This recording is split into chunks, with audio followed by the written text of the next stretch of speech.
ultimately their goal is to kind of usurp the United States as the leaders of the free world and like, kind of be the superpower of the world to a certain extent. What did you make of that? Because I was really struck by those words. They both kind of had their opening statements, but I thought that signaled a certain level of respect for this president and a level of respect for America that we probably haven't seen since Donald Trump was last in office. Well, I think that Xi Jinping has reason to be worried about Donald Trump. I mean, he has a great amount of respect for him, and he has a pretty good idea of how Donald Trump feels about him. During the first term, of course, Xi Jinping, there was your father-in-law tells me in the China Matrix.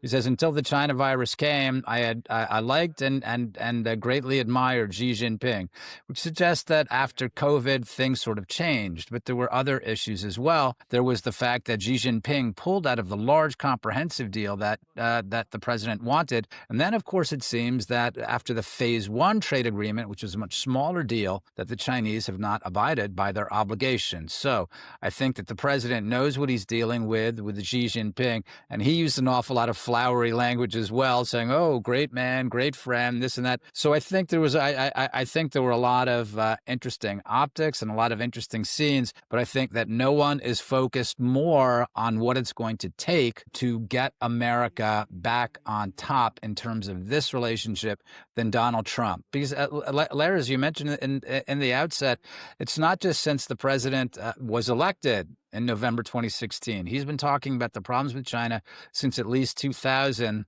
in his book, The America We Deserve. So he's understood the issues for quite a long time. And he's the first president. He's the first president to not only see it, but to do something about it. And actually, that's what the China Matrix is really about.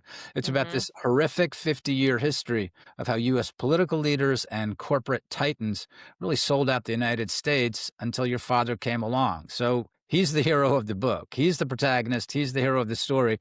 So when he goes in there dealing with Xi Jinping, he knows what he's doing. And my favorite part of that whole summit was less than an hour before the meeting, the president says, oh, yeah, and we should start testing our nuclear weapons more often. And that's what we're going to do. So that certainly encourages good behavior from the Chinese leader. And then the other thing a lot of people missed, you saw a lot of people on social media talking about the body language. Well, I mean, it's pretty obvious because the president is he's standing right there. Xi Jinping walks up to him and the president is standing there waiting, right? So who looks like the person who's asking for something and who is the person whose posture and who is blocked out so that the president is clearly the top dog on this one.